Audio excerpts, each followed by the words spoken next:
Chains clinked in the shadows as buyers murmured among themselves, miners, mercenaries, noble collectors, each one there for a glimpse of something forbidden. Beneath the fractured light of a dozen moons, cages lined the metallic walls. Inside them, the galaxy's rarest creatures awaited their fate, and tonight's prize was the rarest of them all. They called her Veyra of the Void, the wild alien, vampire woman. When the guards dragged her to the center stage, even the loudest buyers fell silent. She was not like the others. Her skin shimmered faintly, as if starlight lived beneath it. Her eyes glowed a deep amethyst, not with beauty, but with hunger. They said she'd torn through 6 guards before being sedated enough for transport. They said she fed not on blood alone, but on the life energy of any living thing foolish enough to touch her. The auctioneer, a thin man with wires for veins, cleared his throat. Lot 92. Captured on the ruins of Althera Prime. Half vampiric, half unknown species. Untrained. Dangerous. He gestured toward her. Starting bid, 10,000 credits. Silence. The crowd shifted uneasily. Some stared, fascinated but afraid. Others whispered, remembering stories of her kind, how they'd nearly wiped out an entire colony ship centuries ago. No one dared to raise a hand. Veyra stood still, head bowed, a dark collar humming around her neck. Her lips curled slightly, revealing teeth that were too sharp for any human mouth. A low growl vibrated through the air. The auctioneer tried again. 9,000, 8, 7, still nothing. And then from the very back of the hall, a voice spoke. I'll take her. Every head turned. A man stepped forward, tall, wrapped in the dusty coat of a frontier pilot. His face bore scars not from battle, but from time and disappointment.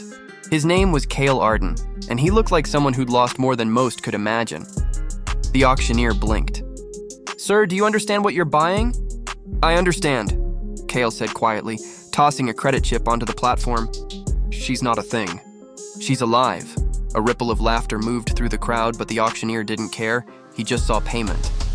Sold, he said quickly before Kyle could change his mind. The collar clicked open.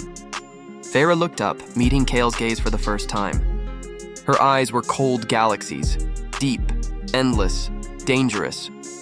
And she whispered, almost too softly to hear, You're a fool, human. Kyle didn't argue. He led her out of the hall, through corridors that smelled of ozone and oil, to his rust-scarred ship, the Wanderer's End. The moment the ship doors sealed, Veyra lunged. Kyle barely dodged, the air around him hissing as her claws scraped metal. You could have just let them keep me, she snarled. Why bring me here? Why pretend you own me? I don't own you, Cale said, steadying his breath. But they would have killed you or worse. I couldn't let that happen. Her laugh was sharp as broken glass. Mercy from a human? You expect me to believe that? Cale shrugged. Believe what you want. But if you want off this ship alive, you'll need me. She watched him for a long time, silent. Then she turned away, curling into the corner like a wounded animal. Cale walked to the cockpit, set the coordinates for deep space, and let the engines roar them into the void. Days passed. Veyra refused to eat, refused to speak. The collar, though deactivated, remained around her neck, a cruel reminder of captivity. Sometimes Cale caught her staring at the stars through the viewport, as if she missed something out there. He didn't press her. He just worked, fixing wires, checking systems, cooking simple rations.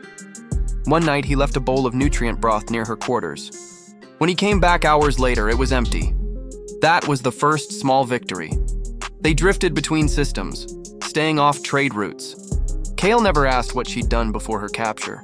She never asked why he'd risked everything for her, but slowly she began to speak. Why did you bid for me? She asked one night, her voice low, her fangs half hidden. Kyle didn't look up from the console. Because no one else would. Because I've seen what happens when no one stands up. He didn't explain further. But she could feel the weight in his words, the grief of someone who'd failed before. After a long pause, she said, My people called me Velanara. It means the hunger that remembers. Veyra suits you better, he said with a faint smile. Something softened in her expression. Weeks later, their quiet rhythm shattered. The bounty hunters came, 3 ships, armored and fast. The kind who made their living reclaiming escaped assets. Kyle's scanner screamed warnings. "They've tracked you," he muttered. "They'll kill you for hiding me," Veyra said calmly. "Then I guess I'll have to make that expensive for them." The battle was brutal. Plasma tore through space, lighting the black with red and gold. Kyle's ship was smaller, weaker, but he fought like a man with nothing left to lose. Veyra watched, chained again for her safety. But when the hull cracked and air screamed through the breach, she broke her restraint. Her eyes flared violet. The lights flickered. She moved faster than sight. When Kale turned, she was gone. Outside, leaping through vacuum as though space itself bent for her. She tore through one ship, then another, draining their crews in flashes of crimson light. When she returned, drifting like a ghost through the airlock, Kale was half-conscious at the controls. "You saved us," he murmured. "I fed," she corrected, but her voice trembled. "And I didn't kill you, though I could have." He smiled faintly. "That's progress." She stared at him for a long moment. Then, quietly, she said, "You're still a fool." But her hands were gentle when she touched his wounds. After that night, something changed between them. Veyra no longer hid her nature, her hunger, her strength, her guilt. And Kale no longer tried to treat her like a fragile thing. They became partners, smugglers, scavengers, wanderers in the forgotten edges of space. Wherever they went, people whispered of a man and an alien woman who left no victims, only mysteries. Sometimes, when the ship drifted in silence, Kale would catch her watching him, not with hunger, but with a strange human kind of sadness. "Do you miss your world?" he asked once. "There is no world to miss," she said softly. "My kind destroyed it," he nodded. "Then maybe we both lost our homes." And in that silence, they understood each other better than words ever could. Months later, on the edge of the Veil Nebula, they found the ruins of a research station, empty, cold, still humming with power. Kale wanted to scavenge. Veyra hesitated. "This place feels wrong," she whispered. He went anyway. Inside, they found data logs, records of experiments. Genetic hybrids, vampiric prototypes Veyra froze. This was my origin. "They made me here." The truth hit Kale like a blow. "You were created? Born in a lab." "They spliced ancient blood with alien DNA to build a weapon that could survive the dark." She turned away. "I wasn't supposed to feel." Kale reached out, placing a hand on her shoulder. She flinched, but didn't pull away. "You do feel," he said. "That's what makes you alive." For a moment, she believed him. Then alarm screamed. The station AI awoke, recognizing its escaped subject. Defense drones powered on, aiming straight at them. "Run!" Kale shouted, but Veyra stayed. Her eyes blazed with violet fire. She ripped the drones apart, their sparks painting the walls like falling stars. The station began to collapse, flames licking the corridors. When they finally escaped, the structure imploded behind them, sending debris into the void. In the aftermath, as the ship drifted quietly, Veyra stared out at the wreckage. "I should have died there," she said. Kale shook his head. "You were reborn there."